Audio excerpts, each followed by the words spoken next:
Assalamualaikum warahmatullahi wabarakatuh. Perkenalkan, nama saya Wali Walidai. Nomor induk mahasiswa 1198030272. Di sini saya akan coba menjelaskan jawaban UTS saya. Nomor 1 adalah pengertian sosiologi. Sosiologi adalah ilmu yang mempelajari tentang hubungan manusia atau masyarakat sebagai makhluk sosial yang di dalamnya terdapat perilaku sosial maupun gejala sosial yang nantinya akan menyebabkan perubahan sosial. Selanjutnya adalah komunikasi. Komunikasi menurut Little John adalah proses pemindahan atau transmisi dari sebuah informasi. Maka dari itu, sosiologi komunikasi menurut literatur yang saya baca adalah sebuah ilmu yang mempelajari perilaku kolektivitas masyarakat dari sebuah atau akibat dari sebuah media. Nomor 2 adalah dampak positif maupun negatif media massa. Dampak positif media massa bagi masyarakat adalah kita selaku masyarakat menerima informasi-informasi yang kita butuhkan itu secara cepat dan mudah. Kalau bagi individu, yang pertama adalah individu menjadi senang, individu menjadi lebih percaya diri, bahkan individu menjadi lebih terbuka terhadap perubahan. Sedangkan dampak negatif bagi individu adalah individu menjadi tidak lebih percaya diri, individu tidak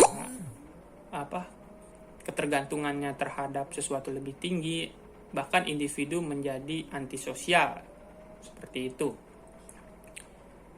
Selanjutnya, bagi masyarakat tentunya tidak ada gatekeepers untuk menyaring informasi dan juga penuhnya informasi bagi masyarakat. Ini juga membuat masyarakat nantinya akan pusing seperti itu. Ketiga adalah ideologi media massa. Ideologi sering dikaitkan dengan ide-ide ataupun gagasan, sedangkan media massa pada dasarnya adalah medium yang memiliki tujuan tertentu untuk menyampaikan sebuah informasi. Sehingga ideologi media massa menurut saya adalah nilai-nilai dasar yang ditanamkan atau yang tertanam oleh atau terdapat pada media tersebut. Ideologi objektif ini mengakibatkan nantinya media massa memberikan informasi terhadap masyarakat itu secara independen, cepat dan tepat, dan dibutuhkan oleh masyarakat. Mengapa sih media massa ini ibaratnya itu harus bersifat objektif ataupun independen? Itu dikarenakan berhubungan dengan kredibilitas informasinya gitu. Nantinya masyarakat apabila media massa tersebut bersifat objektif ataupun independen, masyarakat akan lebih percaya terhadap media tersebut dibandingkan media massa yang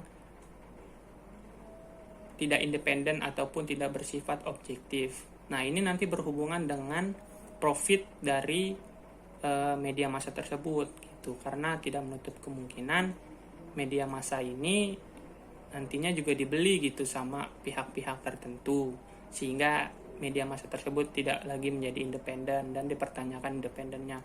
Karena pada dasarnya media massa itu juga sebuah instansi bisnis, sehingga profit yang lebih besar itu yang akan diambil. Selanjutnya saya akan menjelaskan tentang tiras. Tiras adalah salinan surat kabar atau majalah yang dijual. Tiras berfungsi untuk sebagai penilaian lah, atau penilaian sebuah periklanan gitu, harga sebuah periklanan seperti itu. Selanjutnya ada sebuah agent of change. Agent of change adalah sekelompok individu atau sekelompok orang yang dipercayai oleh masyarakat untuk memimpin sebuah lembaga kemasyarakatan agar supaya mengubah tatanan masyarakat tersebut menjadi lebih positif. Selanjutnya itu ada rating. Rating adalah sebuah ketertarikan penonton terhadap suatu program tersebut, seperti itu. Selanjutnya ada agent of destroyer. Agent of destroyer ini adalah sebuah keterbalikan dari agent of change. Agent of destroyer adalah sekelompok orang atau sekelompok individu yang nantinya akan merusak sebuah sistem sosial gitu. Jadi agent of change dan agent of destroyer ini bertolak belakang gitu. Selanjutnya ada gatekeepers. Gatekeepers adalah individu-individu atau sekelompok orang yang ibaratnya mengamati arus informasi, sehingga nantinya informasi itu lebih disaring oleh gatekeepers ini gitu. Nomor 5, bagaimana sih kita selaku masyarakat menyaring sebuah informasi gitu. Nah, ketika kita sudah mendapatkan informasi atau berita, sebaiknya kita jangan terlalu percaya dengan berita tersebut. Kita harus menggali informasi tersebut, mencari kebenaran yang sebenarnya dengan cara baik menanyakan langsung terhadap hal yang bersangkutan atau menggali informasi secara mendalam gitu, lebih mendalam. Ini bertujuan agar kita semua terhindar dari berita hoaks yang akhirnya menyebabkan kerugian terhadap kita semua. Selanjutnya nomor 6, saya akan menjelaskan tentang Al-Hujurat ayat 13. A'udzubillahi minasyaitonirrajim. Bismillahirrahmanirrahim. Ya Yuhanas inna khalaqnakum min zakari wa unsa wa ja'alnakum syu'uban wa qaba'il lita'arafu inna akramakum indallahi atqakum innallaha alimun khabir. Hai manusia, sesungguhnya kami telah menciptakan kamu dari seorang laki-laki dan seorang perempuan dan menjadikan kamu berbangsa-bangsa dan bersuku-suku supaya kalian saling satu sama lain saling mengenal. Sungguhnya orang yang paling mulia di sisi Allah adalah orang yang paling bertakwa. Sungguhnya Allah Maha melihat lagi Maha mengenal. Allah menganjurkan terhadap kita itu saling berkomunikasi atau saling berinteraksi satu sama lain. Ini dijabarkan dalam Allah menciptakan kita semua dengan bersuku-suku dan berbangsa-bangsa untuk saling mengenal.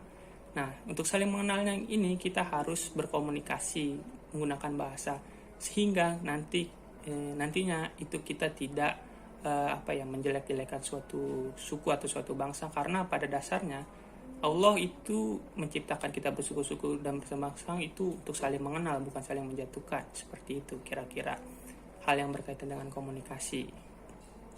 Sepertinya itu saja jawaban dari saya.